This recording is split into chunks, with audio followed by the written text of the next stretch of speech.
We've asked the patient to sit on the edge of the table, and in this position we're going to test the muscle strength in the groups that we were screening for when we asked him to walk back and forth across the room. So Mr. Smith, we just want to test how strong you are in your legs. Let me have you start by raising this knee up towards your chest, okay. And don't let me push down on it. I'm going to push down. Same thing on this side. Good. Now I'm going to ask you to bend your leg back towards the table. Don't let me straighten it out. And same thing here. Don't let me straighten it out. Now push against my hand. And push against my hand here. Good. Now I'm going to ask you to push down on my hand. And same thing here. Now I'm going to ask you to bend your foot up and don't let me push it down. And same thing here. Bend your foot up. Don't let me push it down. So again, we've tested the muscle groups for the L4 through the S1 level. So we finished the muscle testing. The next thing we're going to do are the deep tendon reflexes for those levels in the legs. Remember that the L4 is the patella reflex. And we're just going to test that on either side. Look for symmetry. And then the Achilles tendon is the S1 level. We're not going to do a test of skin sensitivity. We're just going to ask the patient if he feels any numbness in his legs. Do you feel any numbness? No. Good.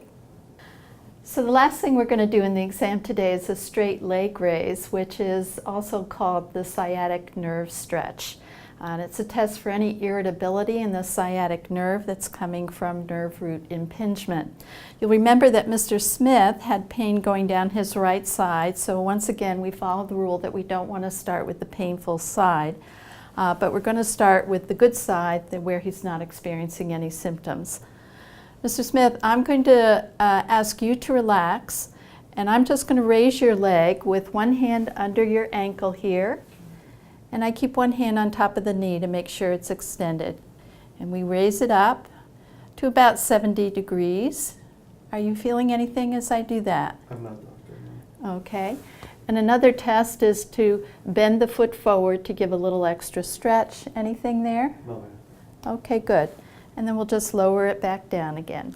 Remember, patients in pain can sometimes have pain referred to the back with any movement, so you want to do this gently. Now we're going to test the other side.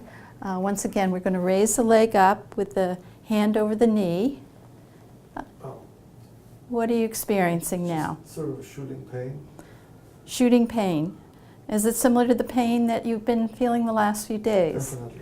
Okay, so that is a positive straight leg raise.